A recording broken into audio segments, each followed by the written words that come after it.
கர்த்தருடைய பரிசுத்த நாமத்திற்கு மகிமை உண்டாவதாக. இந்த ஓய்வு நாளின் காலை வேளையிலும் தேவனுடைய பிள்ளைகளாகிய உங்களோடு கூட கர்த்தருடைய வார்த்தையை பகிர்ந்து கொள்ளும் ஸ்லாக்கியத்தை தேவாதி தேவன் கொடுத்திருக்கிறார். கர்த்தருக்கே ஸ்தோத்திரங்களையும் நன்றிகளையும் ஏறெடுக்கிறேன். என்னை அருமையாய் அழைத்த ஆயரவர்களுக்கும் கமிட்டி அங்கத்தினர்களுக்கும் கூட நன்றியை தெரிவித்துக் கொள்கிறேன். கண்களை மூடி ஆண்டவரை நோக்கி பார்ப்போம். பேசும் ஜெபம் செய்யும் போதே ஆண்டவா பிரியமானதை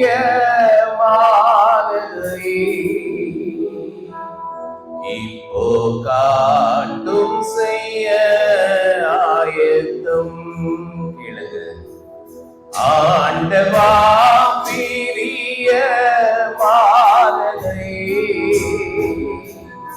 இப்போ காட்டும் செய்ய ஆயத்தம்.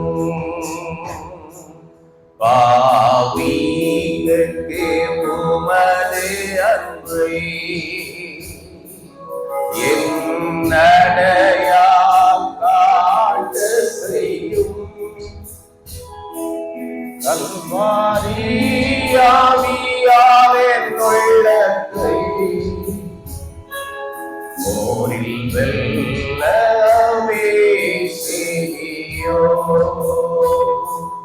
கல்வாரியாவியாவின் உள்ளத்தை போரில் வெல்லவே செய்யோ.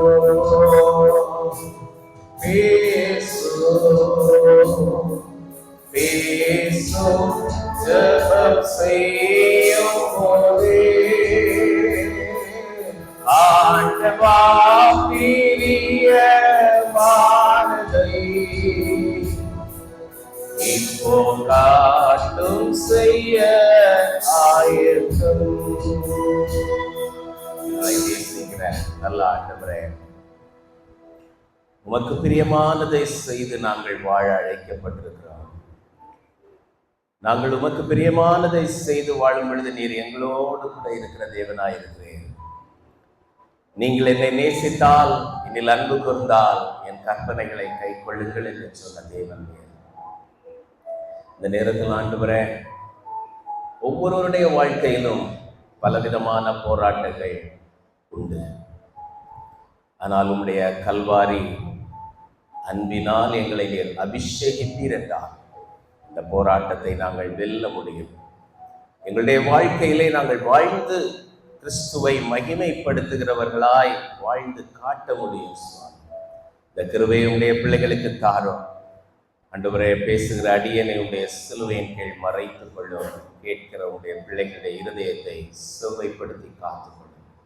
இயேசுவின் நாமத்தில் பிதாவே, ஆமென். எனக்கு அருமையான தெய்வ ஜனமே, நாம் இருக்கக்கூடிய அல்லது இந்த காலகட்டத்தை நாம் லென்ட் நாட்கள் என்று அனுசரிக்கிறோம். இந்த லென்ட் நாட்களிலே, லென்த் காலங்களிலே நாம் பல காரியங்களை செய்யக்கூடாது, இப்படி வாழ வேண்டும், அப்படி வாழ வேண்டும் என்று வெளிப்படையான ஒழுக்க முறைகளை கையாளுகிறவர்களாயிருக்கிறோம். நல்லது. ஆனால் உள்ளான மனதிலே, ஆத்துமாவிலே தேவனிடத்திலே பலன் கொள்ளுகிறவர்களாய் இருக்கிறோமா என்பதுதான் கேள்வி. ஒரு போதகர் ஒருவர் இவ்வாறு இந்த லென்த் குறித்து பேசும் பொழுது கூறினதை கவனித்தேன். இந்த காலங்கள், அதாவது குளிர் நாட்கள் முடிந்து இந்த கோடை காலம் ஆரம்பிப்பதற்கு முன்பாக வரக்கூடிய இந்த காலகட்டத்திலே பனி நிறைந்த நாட்கள், குறிப்பாக ஐரோப்பா தேசங்களில் எல்லாம் இருக்கும் பொழுது இந்த மரங்களில் உள்ள இலைகள் எல்லாம் கீழே விழுந்து வெளிப்படையாக பார்ப்பதற்கு மரங்களிலே ஒன்றுமே இருக்காதாம், பட்டு போனது போல் நிற்குமாம். ஆனால் அந்த நாட்களில்தான் அந்த மரத்தினுடைய வேர் அதிகமாக உள்ளே சென்று நிலத்தடியிலிருந்து தேவையான சத்துக்களை எல்லாம் எடுத்து தன்னை பலப்படுத்திக் கொள்ளுமாம். அதற்கு ஒப்பனையாக இந்த லென்ட் நாட்கள் நமக்கும் இருக்கிறது என்று சொல்லுகிறதை கவனித்தேன்.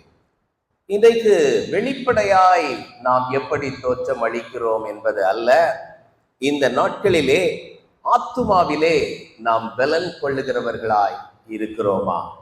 உண்மையாய் அவரோடு கூட இணைந்து வாழ்வதினால், அவரிடத்திலிருந்து கல்வாரி ஆவியினால் என்னை பலப்படுத்தும், உம்முடைய அபிஷேகம் என்னை பலப்படுத்தட்டும், என்னுடைய போராட்டங்கள் எல்லாவற்றிலும் நான் மேற்கொள்ளுகிறவனாய் மாற உதவி செய்கிறார்கள். எனக்கு அருமையான தேவ ஜனமே, தேவனுடைய பிள்ளைகளாகிய நமக்கு, விசுவாசிக்கிற பிள்ளைகளுக்கு ஒவ்வொரு நாளும் ஒரு போராட்டமாக தான் இருக்கிறது. நீங்கள் வெளியே போராடுகிறீர்களோ இல்லையோ, ஆனால் மனதிற்குள்ளே தேவனோடு இசைந்து வாழ வேண்டும் என்று நினைப்போம் என்றால் நம்முடைய வாழ்க்கையில் ஒரு போராட்டம் இருந்து கொண்டுதான் இருக்கிறது. ஆனால் இந்த போராட்டம் எல்லாவற்றிலும் நாம் மேற்கொள்ளுகிறவர்களாய் மாறுவோம் என்று வேதம் சொல்லுகிறது. எப்பொழுது? தேவனோடு இசைந்து இருக்கும் பொழுது. அப்படி நாம் இசைந்து இருக்கிறோமா இந்த நாட்களிலே? இரண்டாவதாக, இந்த லென்ட் என்று சொல்லப்படும் பொழுது, இதை ஒரு ஆங்கில பதத்தோடு ஒப்பிட்டு பார்க்கும் பொழுது, லெண்ட் கொடுப்பது என்பதற்கு பாஸ்ட் டென்ஸ், நடந்ததை கூறுவது லென்ட் என்று சொல்ல முடியும். நாம் நினைவு கூற வேண்டிய ஒன்று, நாம் எல்லோரும் தேவனிடத்தில் இருந்து இந்த வாழ்க்கையை நாம் பெற்று கொண்டவர்களாய் இருக்கிறோம். தேவனிடத்திலே கடன் வாங்கினவர்களாய் இருக்கிறோம். தேவன் எல்லாருக்கும் இப்படி ஒரு வாழ்க்கையை கொடுத்திருக்கிறார். இந்த உலகத்திலே நாம் தேவனிடத்தில் பெற்றுக்கொண்ட இந்த ஜீவனை ஒரு நாள் அவரிடத்திலே ஒப்பு கொடுக்க வேண்டும் என்பதையும் நமக்கு நினைவு கூற செய்கிற நாட்கள் இது. ஆனால் அவரிடத்திலே திரும்ப இதை கொடுக்கும் முன்பாக அவர் விரும்புகிற வண்ணமாய் நம்மை வனைந்து கொள்ள அவர் விரும்புகிறார். ஆனால் அந்த வனைதல் பணிக்கு நம்மை அர்ப்பணித்திருக்கிறோமா என்று சிந்தித்து பார்ப்பதற்கும் உரிய நாட்கள் இது என்கிற கருத்துக்களை தெரியப்படுத்தினார். எனவே இன்றைக்கு இதன் அடிப்படையிலே தான் உங்களிடத்திலே 2 கேள்விகளை வைக்கிறேன். ஆத்துமாவிலே பலனடைகிற நாட்களாக இது நமக்கு இருக்கிறதா? இரண்டாவதாக, நாம் பெற்று கொண்டிருக்கிற இந்த வாழ்க்கையை ஒரு நாள் அவரிடத்திலே மீண்டும் அர்ப்பணிக்க வேண்டுமே, ஒப்பு கொடுக்க வேண்டுமே, இதற்கு நம்மை ஆயத்தப்படுத்துகிறோமா என்கிற கேள்வி. எனவே இந்த அடிப்படையிலே வேதத்திலிருந்து நாம் பல சத்தியங்களை பார்க்க முடியும். நாம் எவ்வாறு வாழ வேண்டும் என்று வேதம் நமக்கு பல கோணங்களிலே அறிவுறுத்துகிறது. ஒன்றை உங்களுக்கு நினைவுபடுத்த விரும்புகிறேன். மீகாவின் புஸ்தகம் 6வது அதிகாரம் 8வது வசனத்தை நான் வாசிக்கிறேன். மீகா 6:8. மனுஷனே, நன்மை இன்னதென்று அவர் உனக்கு அறிவித்திருக்கிறார். நியாயம் செய்து இரக்கத்தை சிநேகித்து உன் தேவனுக்கு முன்பாக மனத்தாழ்மையாய் நடப்பதை அல்லாமல் வேறே எண்ணத்தை கர்த்தர் உன்னிடத்தில் கேட்கிறார். இந்த 3 காரியங்களையும் இன்றைக்கு தியானிக்க இருக்கிறோம். பல காரியங்களை நாம் வேதத்தில் இருந்து ஊழியர்கள் அல்லது செய்திகளிலே நாம் கேட்டுக்கொண்டிருக்கிறோம். ஆனால் இந்த 3ஐயும் முக்கியப்படுத்தி ஆண்டவர் சொல்லுகிறார். நன்மை இன்னதென்று உனக்கு நான் அறிவித்திருக்கிறேன். நீ பல கேள்விகளை எல்லாம் கேட்கிறாய். இவங்க இப்படி செய்யறாங்களே, அவங்க இப்படி சொல்றாங்களே, நான் எதை செய்வது, என்னுடைய சூழ்நிலை அவர்களுக்கு தெரியாது, இப்படியெல்லாம் நீ சொல்ற. ஆனால் உனக்கு நான் நன்மை இன்னதென்று அறிவித்திருக்கிறேன். ஆகையினாலே உனக்கு இருக்கிற பலத்திலே நீ நியாயத்தை செய். 2வது, இரக்கத்தை சிநேகித்துக் கொள். 3வது, மனத்தாழ்மையோடு நடந்து கொள். இது யாருக்கு சொல்லுகிறார் என்று சற்று பின்னாக திருப்பி பார்க்கும் பொழுது, இந்த மீகா தீர்க்கதரிசியின் புஸ்தகம் 1வது அதிகாரம் 1வது வசனத்திலே பார்க்கும் பொழுது, யோதாம், ஆகாஸ், எசேக்கியா என்னும் யூதா ராஜாக்களுடைய நாட்களில் இந்த மீகா கூறிய தீர்க்க தரிசனம். நாம் ஏசாயா புஸ்தகத்தை அதிகமாக அறிந்திருக்கிறோம். அதிகமான வசனங்களை கூட அதிலிருந்து நாம் கற்றிருப்போம்.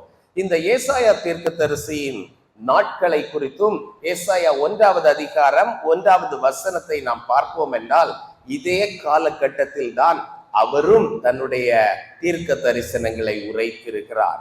வேத பண்டிதர்களில் கூறுவதுபடி இந்த மீகா என்கிற தீர்க்கதரிசியும் ஏசாயா என்கிற தீர்க்கதரிசியும் ஒரே காலகட்டத்தில் தீர்க்க தரிசனம் உரைத்தவர்கள்.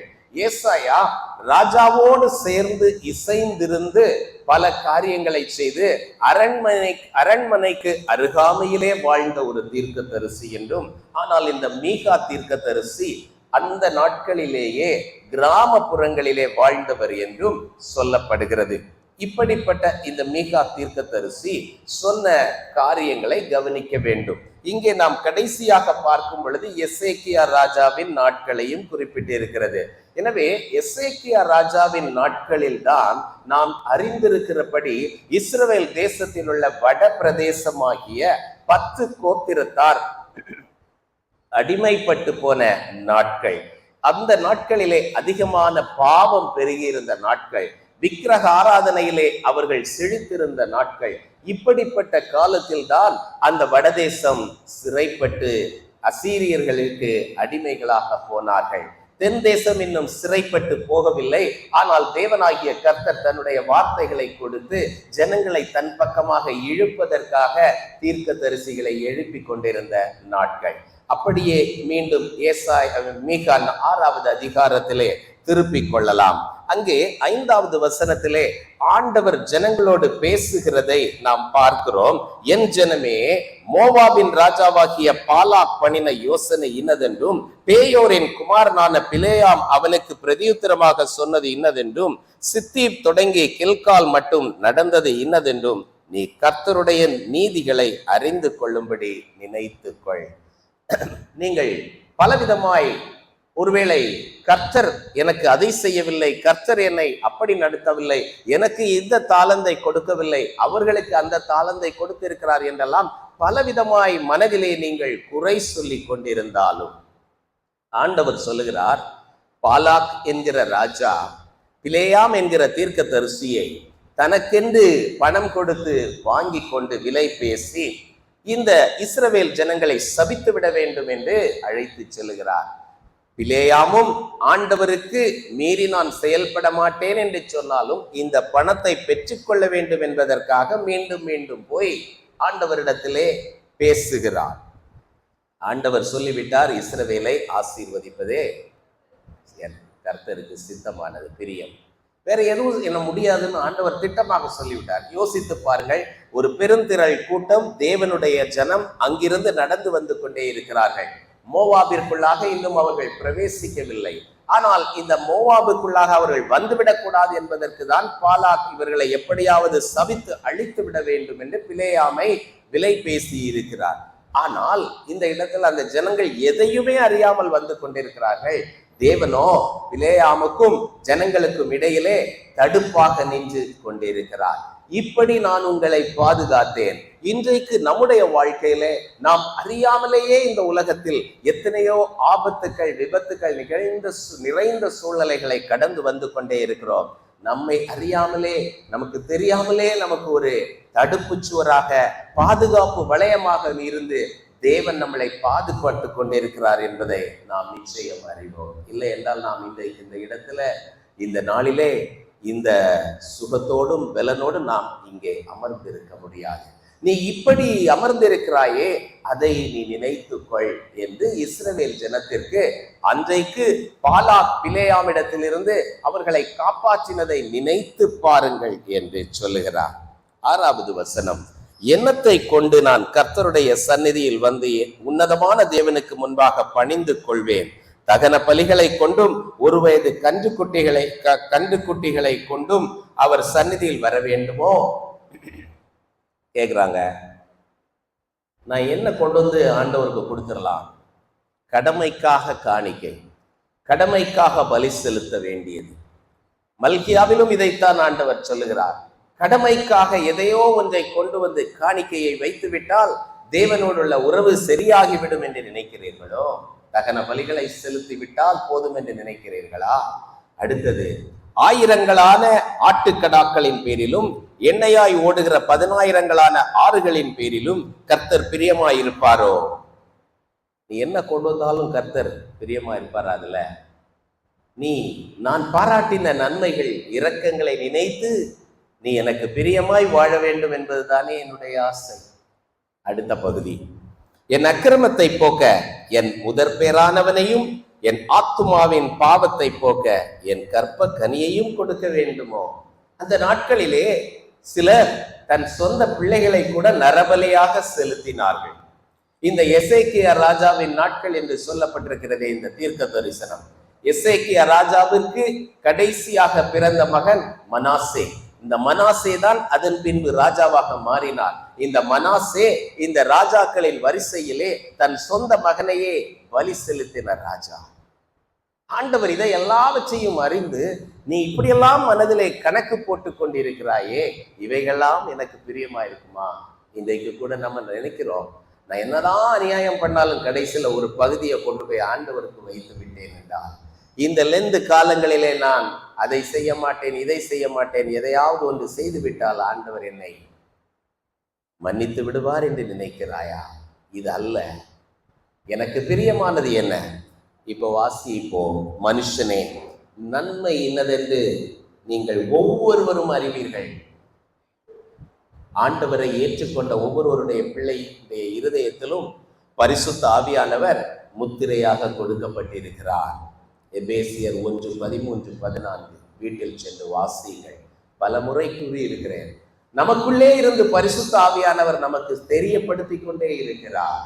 இதுதான் நன்மை, இதுதான் நன்மை, இதுதான் நன்மை. நன்மை என்று வேதம் சொல்லுகிறது என்ன? தேவனுக்கு பிரியமான காரியத்தை தான் நன்மை என்று குறிப்பிடுகிறது. ஏதோ நமக்கு தேவையானதெல்லாம் கிடைக்கிறது அல்ல, இங்கே குறிப்பிடப்பட்டிருக்கிறது. தேவனுக்கு பிரியமானது என்ன? ஒவ்வொரு சூழ்நிலையிலும் நான் என்ன செய்ய வேண்டும் என்று தேவனுக்கு பிரியமானது என்ன என்று உனக்கு நான் அறிவித்திருக்கிறேனே. நீ என்ன செய்ய வேண்டும்? நியாயம் செய்து, இரக்கத்தை சிநேகித்து. இதுல ரொம்ப முக்கியம், நியாயமும் இரக்கமும் சேர்ந்து போவது மிகவும் மிகவும் கடினம். ஆனால் ஆண்டவர் சொல்லுகிறார், நீ இரக்கம் பாராட்டு என்று சொல்லவில்லை, இரக்கத்தை சிநேகித்துக் கொள். அடுத்தது, தேவனுக்கு முன்பாக மனத்தாழ்மையாய் எப்பொழுதும் நடந்து. இந்த மூன்றையும் சற்று தியானிப்போம். நியாயம் செய்வது என்றால் என்ன? பல விதங்களில் 2 கோணங்களிலே நியாயத்தை பார்க்க முடியும். நான் நியாயமாய் எல்லாவற்றையும் செய்து விடுகிறேன் என்று நம்மை குறித்து நாம் சிந்தித்துக் கொண்டிருக்கலாம். எல்லாவற்றையும் நான் சரியாக தான் செய்வேன் அப்படின்னு நம்ம நினைக்கிறோம். செய்வதற்கு முயற்சியும் செய்கிறோம். செய்து முடித்துவிட்டு இது சரிதான் என்று நினைக்கிறோம். ஆனால் பல நேரங்களிலே அல்லது சில நேரங்களிலே நாம் செய்வது ஆண்டவருடைய பார்வையில் சரியாக இருக்காது. உதாரணமா, ஒருவர் ஒரு தவறை பண்ணியிருப்பார். அவர் தப்பு தான் பண்ணியிருப்பார். நாம் அவரை பற்றி 4 பேரிடத்துல போய் சொன்னா உலகம் அதை தப்பு சொல்லாது. ஆனா ஆண்டவர் சொல்லுகிறார், நீ மற்றவர்களை குற்றவாளியாக தீர்க்காதே. மத்தேயு 7:1 என்ன சொல்லுகிறது? நீ குற்றவாளியாக தீர்க்கப்படாமல் இருப்பதற்கு மற்றவர்களை குற்றவாளியாக தீர்க்காதே. அவன் தப்பு தான் செய்திருப்பான். எனவே நியாயத்தை செய்து என்று ஆண்டவர் அறிவுறுத்தும் பொழுது 2 காரியங்கள். ஒன்று, நீ சரியாக எல்லா காரியத்தையும் செய்ய வேண்டும். உன்னுடைய அறிவு பிசகி போவதனால் சில நேரத்தில் நீ தவறுகளை கூட செய்யலாம், அதை நான் மன்னிப்பேன். ஆனால் நீ மற்றவர்களை குற்றவாளியாக தீர்க்காதே. அப்போஸ்தலனாகிய பவுல் 1 கொரிந்தியர் 4வது அதிகாரத்தில் இவ்வாறு கூறுகிறார். 3வது வசனத்திலிருந்து 5 வரைக்கும் நான் வாசிக்கிறேன். ஆயினும் நான் உங்களாலே ஆவது, 1 கொரிந்தியர் 4:3 முதல், மனுஷருடைய நியாய நாளின் விசாரணையினாலேயாவது தீர்ப்பை பெறுவது எனக்கு மிகவும் அற்ப காரியமாய் இருக்கிறது. நானும் என்னை குறித்து தீர்ப்பு சொல்லுகிறதில்லை. நான் எல்லாம் பெர்ஃபெக்டா பண்ணிட்டேன்னு பவுல் அப்போஸ்தலனே சொல்லுகிறார். நான் சொல்லுகிறதில்லை. அந்த உங்கள்ட நியாயம் தீர்க்கப்படுகிற நேரத்துல தீர்ப்பை பெறுகிறது பற்றி நான் ரொம்ப பெருசா நினைக்கல, அற்ப காரியமாக தான் நினைக்கிறேன். அடுத்தபடியாக, என்னிடத்தில் நான் யாதொரு குற்றத்தையும் அறியேன். நம்ம எல்லாரும் சொல்றோம்ல, நான் எந்த தப்பும் பண்ணல, உண்மைதான். ஆனால் என்ன சொல்கிறார்? ஆகிலும் அதனாலே நான் நீதிமான் ஆகிறது இல்லை. நம்ம எல்லாம் சரின்னு நினைச்சிட்டு இருக்கிறோம். நியாயத்தை செய்துன்னு ஆண்டவர் சொல்லும் பொழுது என்ன அதனுடைய தாற்பயம் என்பதை முழுமையாக புரிந்து கொண்டோம் என்றால் நம்முடைய வாழ்க்கை மிகவும் சமாதானமாய் இருக்கும்.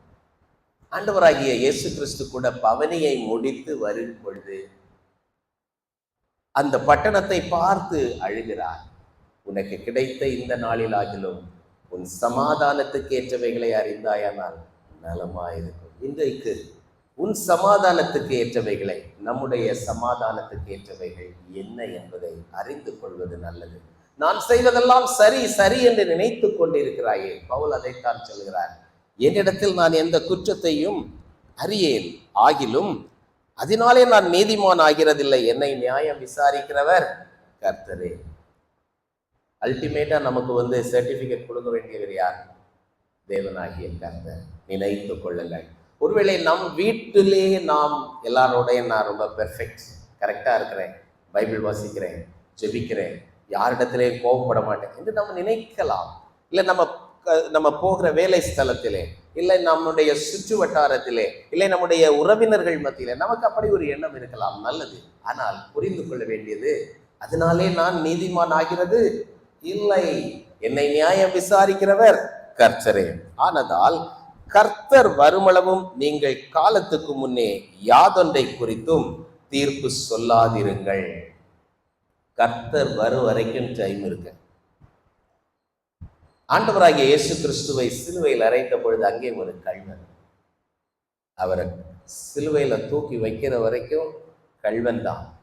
ஆண்டவரிடத்துல சொன்னார், என்னையும் நினைத்தருளும், உம்முடைய ராஜ்யத்தில் வரும். இவ்வளவுதான்.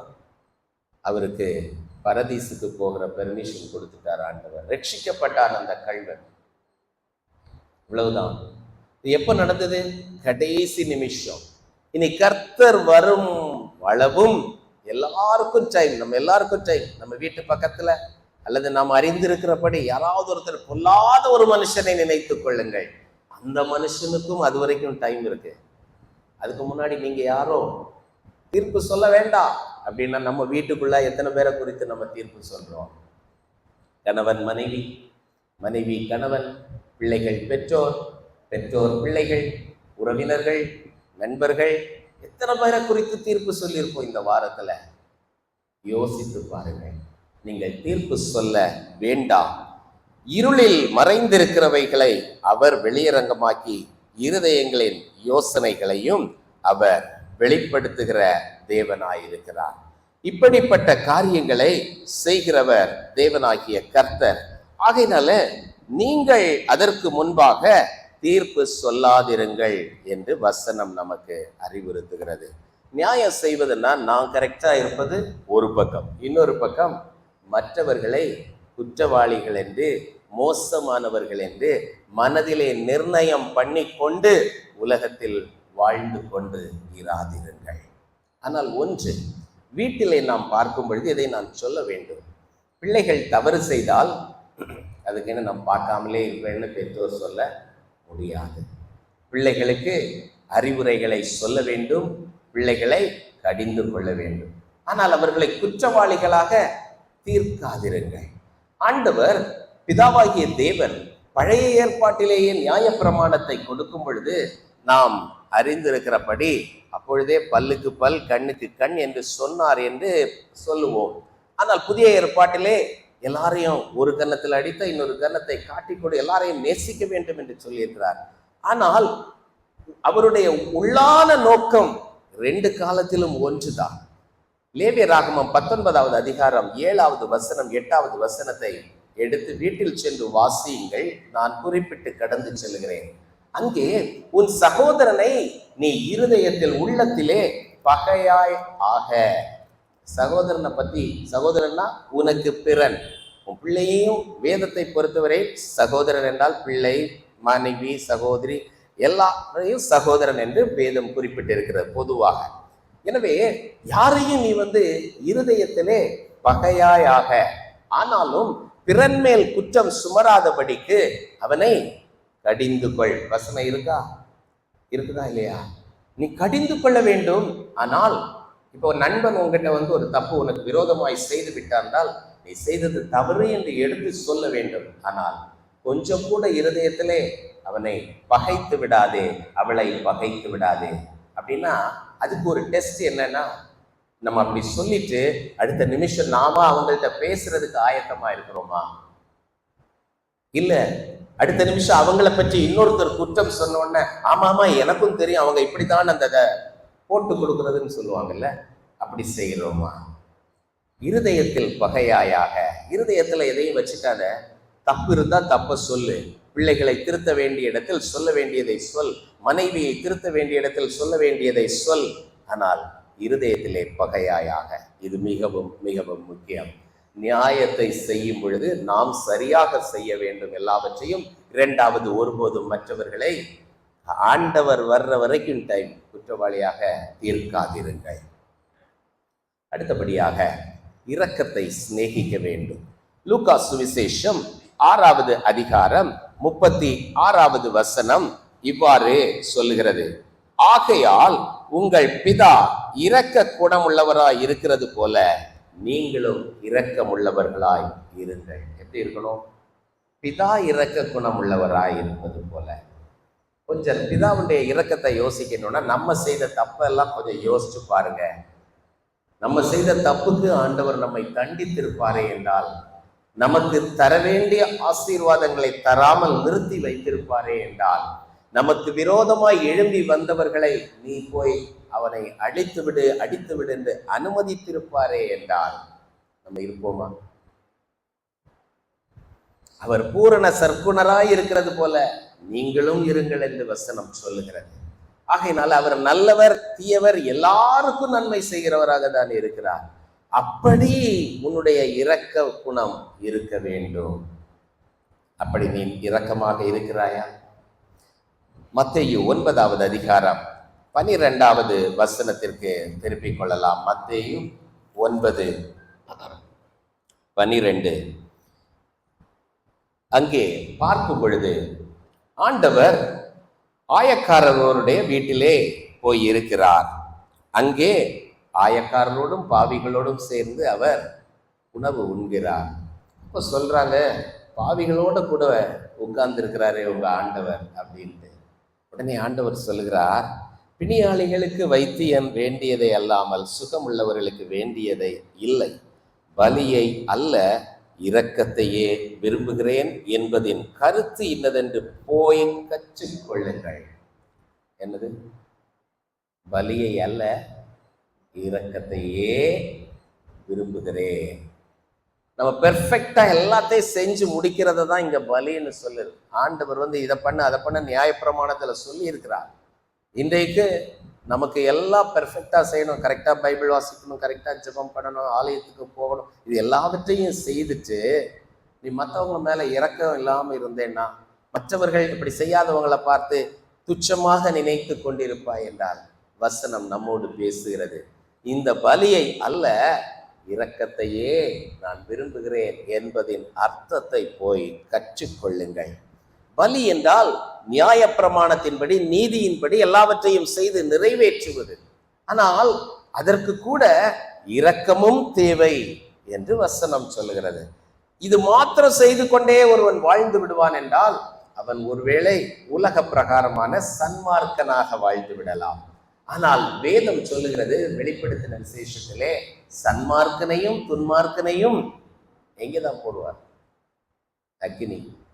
நீ சன்மார்க்கமாய் வாழ்ந்தால் போதாது, நீ தேவனை விசுவாசிக்கிற பிள்ளையாய் இரக்கத்தை சிநேகிக்க கற்றுக்கொள்ள வேண்டும்.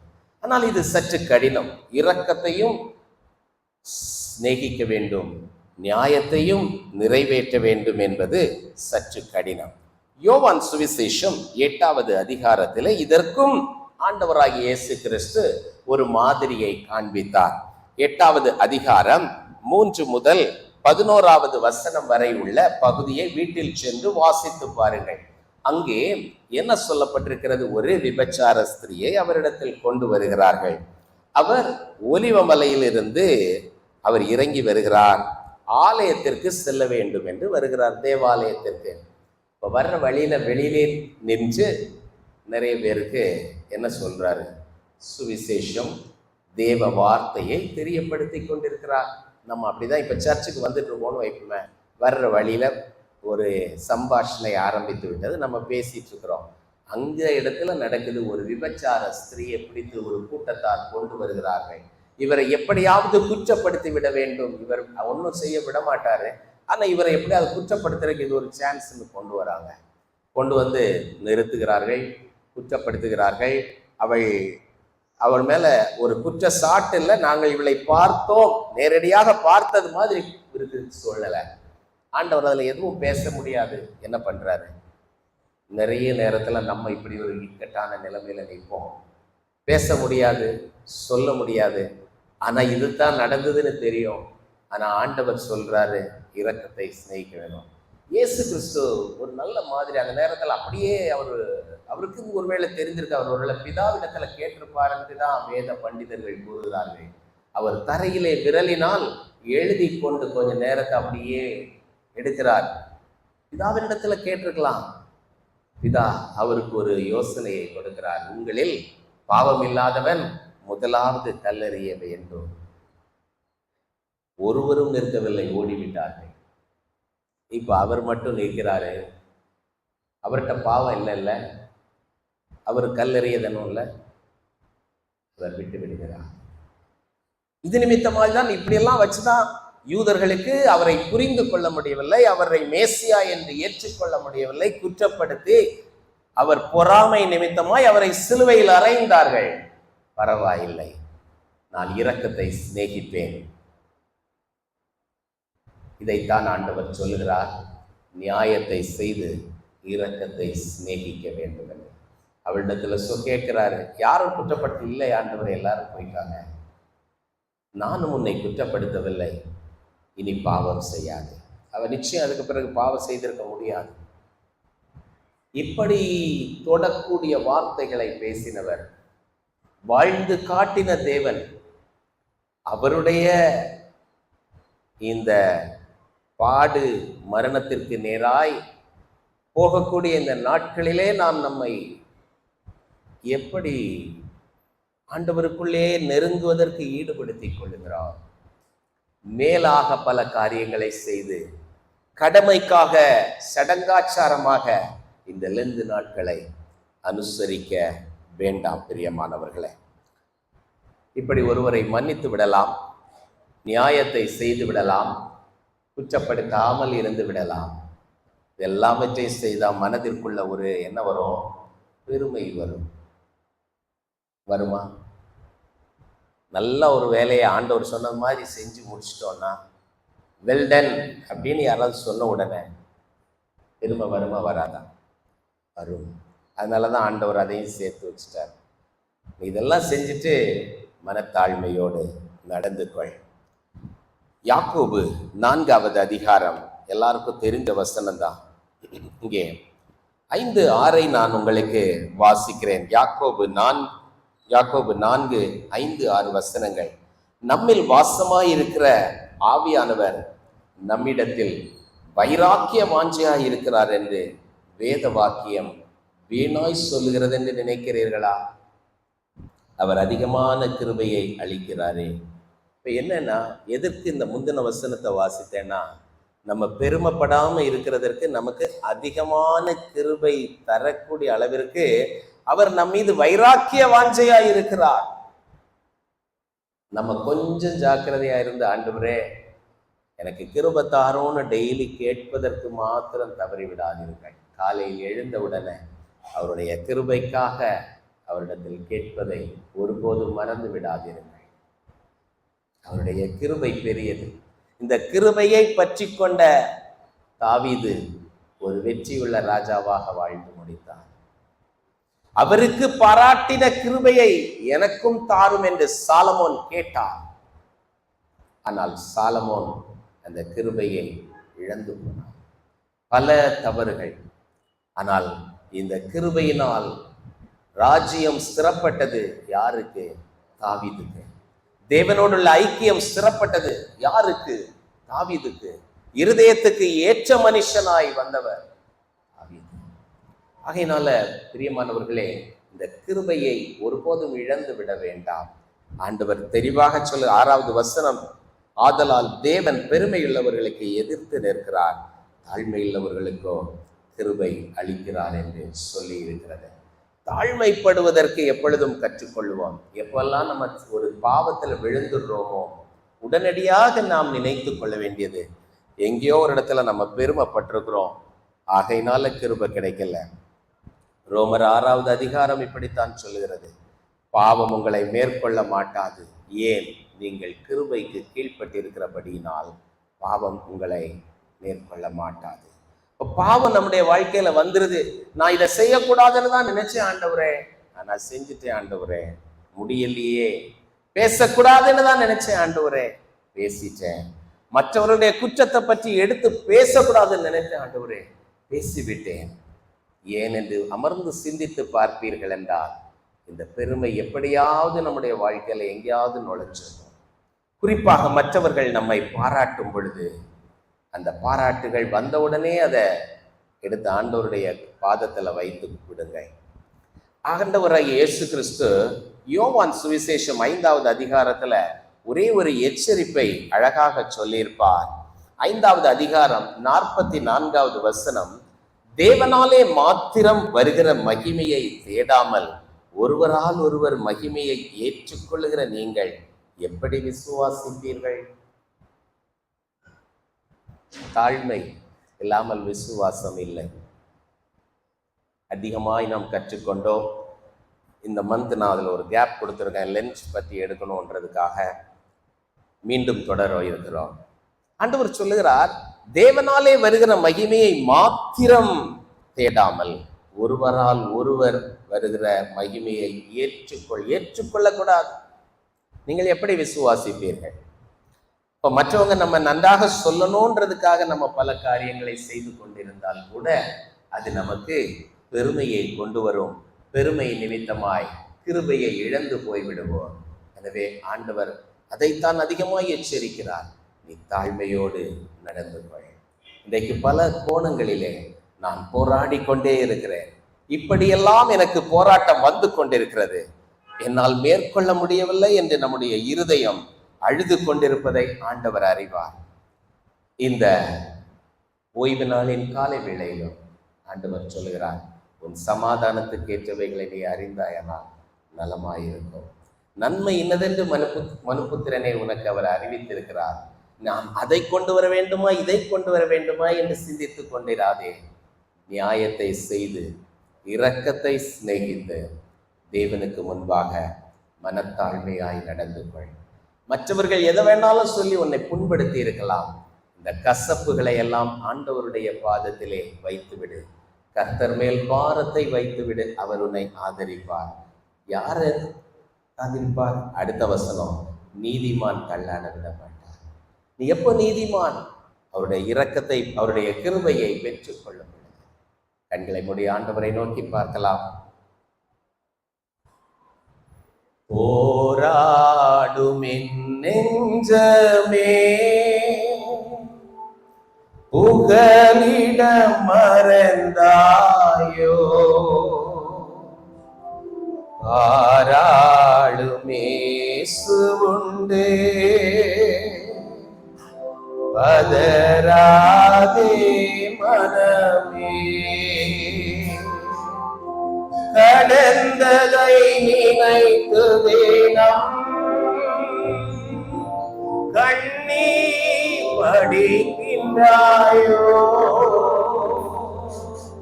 கடந்ததை நினைத்து தினம்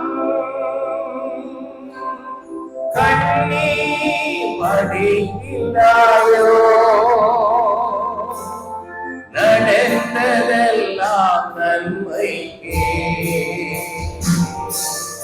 நன்றி நன்றி சொல்லு.